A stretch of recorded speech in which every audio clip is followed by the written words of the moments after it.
Bonjour les Itata et soyez les bienvenus dans votre rendez-vous avec l'actualité. Écoutez ça, le 9 décembre dernier, la ville du Gros-Born a dévoilé plusieurs fresques en mosaïque sur son hôtel de ville. Aujourd'hui, nous avons l'honneur de recevoir un représentant de l'organisme qui a organisé tout ça. Bonjour Bruno Sorel. Bonjour à tous. Vous allez bien? Oui, très bien, merci. Alors, vous faites partie de Caïd Patrimoine, c'est bien ça? Oui, Caïd Patrimoine, une association d'insertion. Une association d'insertion et qui a travaillé avec la commune du Gros-Morne sur un chantier d'insertion avec ces mosaïques. Oui, là, depuis 2018, en fait. C'est un projet qui émane de la mairie. Monsieur le maire voulait habiller la ville et a fait appel à la population pour trouver un projet innovant. On a répondu et on lui a proposé effectivement de réaliser le chantier. On a développé un projet pour que ce soit fait en mosaïque, des panneaux, des fresques mosaïques posées sur les façades de la ville. Donc ça fait tout le tour de l'hôtel de ville, c'est sur une seule façade. Comment vous avez pu les répartir? Alors les deux façades, avant et arrière, parce qu'en fait l'ancienne mairie, pour ceux qui s'en souviennent, était un bâtiment très quadrillé. Et l'ensemble des cadres était à propos pour pouvoir poser des panneaux qui constituent un peu tout ce qui est scène de vie, flore, culture, identité gourmande. En fait, la volonté du maire était de faire émerger sur l'hôtel de ville la notion d'une identité du Gros-Morne. Donc, les fresques ont été pensées ou accompagnées par Marianne Iktoula, qui est designer, professeur d'art plastique et tuteur donc, du chantier pendant la formation, et qui, avec les participants, les salariés qu'on accompagnait, a proposé donc, de refaire des images, des photos, des dessins, et passer par toutes les étapes de ce qu'est la formation de mosaïste d'art. Alors, je vais revenir sur les sujets que vous évoquiez. Il y a eu un consensus autour des thématiques à choisir sur l'identité gros-mornaise. Oui, parce qu'en fait, la population même a été conviée à un moment à une présentation pour orienter. Et les gros-mornais se sont, comment dire, prononcés sur tout ce qui représentait la flore, la faune, des scènes de vie de Martinique, des Antilles, et la mise en avant d'aspects culturels, le tambour, le belay, le lasso-terre. Donc l'identité martiniquaise et l'identité aussi de la ville. L'identité martiniquaise et l'identité de la ville, parce que le Gros-Morne se veut central et porte-flambeau, je vais dire. Alors c'est vraiment une démarche pluridisciplinaire, parce qu'il y a un côté artistique, il y a aussi un pan d'insertion. Alors c'est ça l'intérêt du projet, parce qu'en fait, en répondant à ce besoin d'habillage de la ville, lui donner une nouvelle image, le maire s'est préoccupé, il aurait pu très bien faire une commande auprès de prestataires privés, mais s'est préoccupé d'y associer une réponse sociale. Donc amener l'insertion au cœur de ce projet. Donc Caïd Patrimoine, qui travaille depuis de longues années dans ce secteur, a été retenu pour accompagner ce projet. Alors la démarche d'insertion par la mosaïque, c'est vraiment une grande première. Alors, pour vous, vous avez dû y aller avec cette nouveauté à tâtons, le découvrir au fur et à mesure. C'est extrêmement innovant.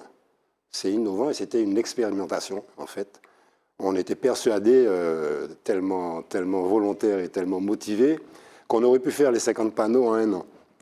Alors, mais seulement, on s'est rendu compte que réaliser un panneau de 2 mètres sur 3 mètres, où il y a plus de 3000 ou 5000 tesselles, nécessite un temps, une attention, une progression entre la conception du dessin, la mise à l'échelle pour en faire d'une photo, en faire un grand tableau, le redessiner, le peindre pour avoir les coloris. Après, faire la repose des tesselles, des petits morceaux de carreau sur des filets.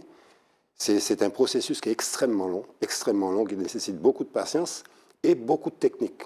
Et progressivement, le chantier dure depuis 2018. Là, vous en avez livré combien? On en a livré une trentaine. Okay. Une trentaine sont livrées, installées.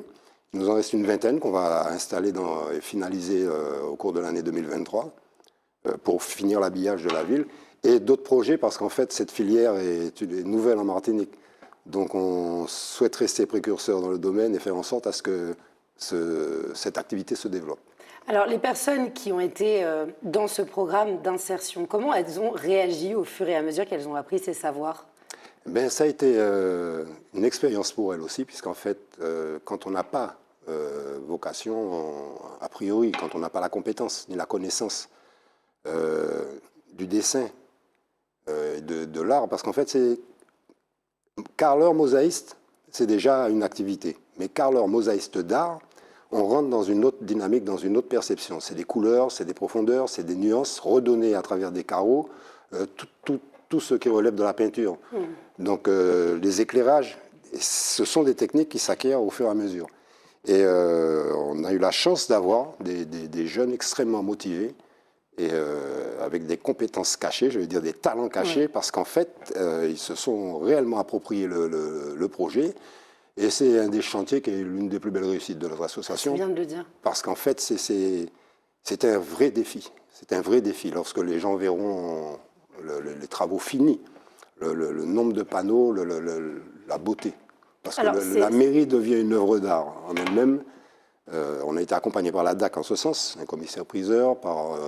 Donc c'est un ensemble de partenaires qui ont pu être là pour vous. Ah oui, l'État, déjà dans les actions de dispositifs d'insertion, la CTM qui, sur toute la durée de l'action, a été à nos côtés, Cap Nord surtout. Cap Nord a 2 titres, aussi bien autant que PCI, que par le PLI, le plan local d'insertion par l'économique, qui nous accompagne pour repérer les participants et permettre à ce qu'ils aient des parcours donc, sociaux, professionnels, de façon à aboutir à l'emploi. Et la beauté de cette initiative, c'est qu'il y a une réelle production à la fin qui va être vue avec des retours du public qui vont venir voir, les enfants, je pense aux écoles, ça peut donner des idées, et puis même pour les adultes, c'est très contemplatif. Pour le moment, avez-vous des avis qui ont été donnés par ces personnes? Alors, il y a une fierté de la population grand-mornaise? Vous ne faites pas si bien dire, parce qu'en fait, notre président, défunt André René Corail, disait en permanence, quand on fait un chantier d'insertion et qu'on coupe de l'herbe, 1 mois après, on ne sait pas qu'on a fait un chantier. Mais quand on installe une tôle de feuilles bleues, une plaque de tôle bleue, on la voit, et quand elle est là, on la voit. Donc la mairie, je sais que dans les mois et les années à venir, cette action-là va rester, va perdurer. Et il y a une énorme fierté, non seulement des participants, parce qu'en fait, on a mis une plaque avec leur nom pour les 32 qui ont participé en 4 ans, mais les gros mornais, aujourd'hui, s'approprient, et vont s'approprier de plus en plus le bâtiment et le projet en lui-même. Donc il y a une énorme fierté, moi je crois, et j'en suis persuadé, puisque des retours que j'ai depuis le 9, il y a beaucoup de félicitations, beaucoup de remerciements. Et c'est un facteur d'attractivité pour la commune. On peut parler même de marketing territorial, parce qu'on peut avoir envie de redécouvrir le Gros Morne à cette occasion, pour les gens qui viennent de l'extérieur. Le Gros Morne a initié cette démarche dans cette filière, mais...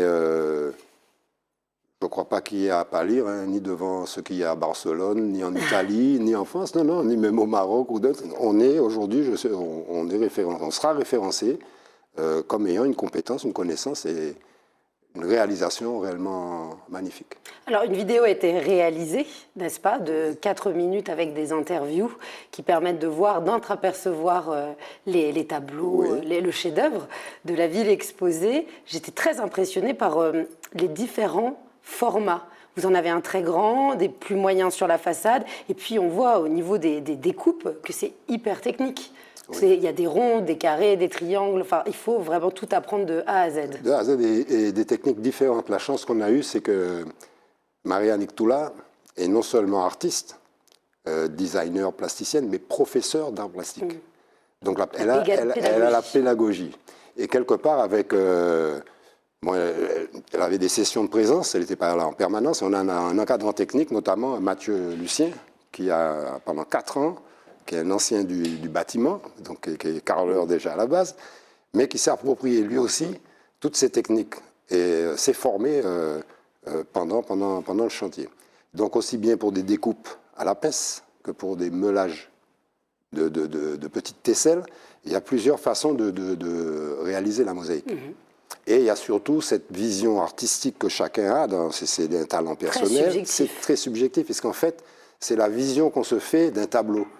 Donc des nuances, des nuances qu'on va apporter, des dénivelés, des colorations, je veux dire des clartés qu'il doit y avoir à certains moments, les zones d'ombre, comment retraduire des perspectives, parce que c'est pas évident de respecter tout ce qui est dimension, tout ce qui est perspective avec des carreaux. Et ça a dû donner lieu aussi à débat sur les sujets, de dire moi je le vois comme ça. Mais c'est ça l'art aussi. Il y a eu des crises, puisqu'après après une semaine de travail, quand Marianne Nick passe et dit non, c'est pas comme ça que je veux ça, on recommence. Ceux qui ont passé la semaine. Il faut être humble. Et voilà, ça apprend la patience. Est-ce que ça a fait naître des vocations? Eh bien, on a trois d'entre eux, là, déjà, qui ont monté des entreprises unipersonnelles, qui sont auto-entrepreneurs, qui réalisent déjà, soit pour des privés, des piscines ou des pharmacies ou autres, les logos. Ça a vraiment porté Donc, ses fruits. ça porte. On va voir comment on peut accompagner et être accompagné pour en faire une vraie filière qui est un vrai, des vrais parcours de formation, diplômants, qui puissent amener à ce que... Alors on est avec le Centre caribéen des arts, on a vu avec les Greta, on va voir comment, avec la CTM, il est possible de faire en sorte à ce qu'il y ait une formation professionnelle qui puisse reconnaître cette qualité de mosaïste d'art. Alors, vous, je vais préciser, vous faites partie de Caïd Patrimoine, qui est une association. Oui. Et vous avez d'autres chantiers à côté. Là, c'était une grande première. Vous faites quoi comme mission, par exemple? Caïd Patrimoine existe depuis 2004. Ça a été un peu transformé. Donc, avec son président André, qui était avec nous jusqu'en 2019, qui est décédé. Et dont l'épouse a pris la relève, Claudine René-Corail. Et on conduit aujourd'hui 6 chantiers d'insertion sur la Martinique. Un sur Fort-de-France pour les entretiens d'équipements sportifs. Ou pareil, on cherche à avoir sur l'insertion un regard qui soit innovant et qui s'inscrive dans le durable. Nettoyer les espaces verts d'un stade, oui, mais pouvoir installer des systèmes de récupération d'eau pluviale autour des tribunes, c'est un plus. Pouvoir développer un parcours de santé, c'est un plus. Oui, il faut qu'il y ait un sens. Faut qu'il y ait un sens. Et vous réfléchissez en termes de projet. En termes de projet. On est sur Saint-Joseph, avec la valorisation du cadre de vie, les entrées de ville et autres espaces. On a un chantier avec la CACEM, sur le territoire CACEM, Lamentin, Fort-de-France, Saint-Joseph et Chelcher, pour l'entretien des sentiers pédestres, sentiers de randonnée pédestre. On a un autre chantier assez conséquent dans le Nord-Atlantique, avec Cap-Nord et la ville du Marigot, Sainte-Marie, Trinité-Robert, pour la Sargasse. Donc on travaille avec l'État. C'est vraiment extrêmement varié. Oui.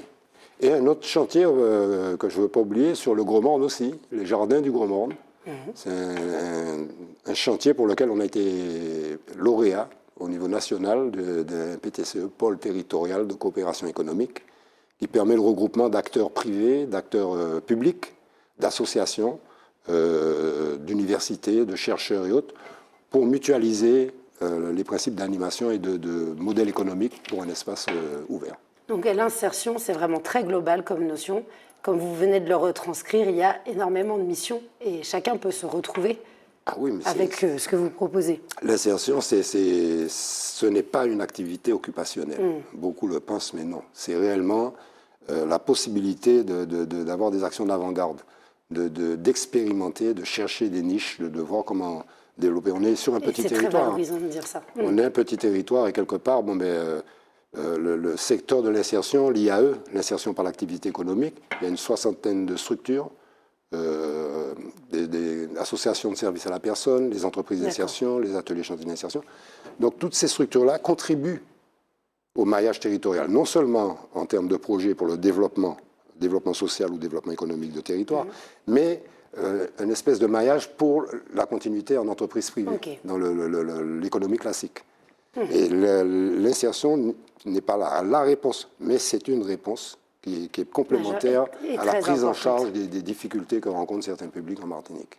Ok, eh bien je vous remercie beaucoup, Bruno Sorel, pour toutes ces explications. C'est moi qui vous remercie. Merci beaucoup d'être venu. Je vous propose que l'on regarde un extrait de la vidéo qui a été tournée par Nadia Charlery, que j'ai évoquée auparavant, sur ce fabuleux chantier qui a été mené avant de livrer les mosaïques sur l'hôtel de ville.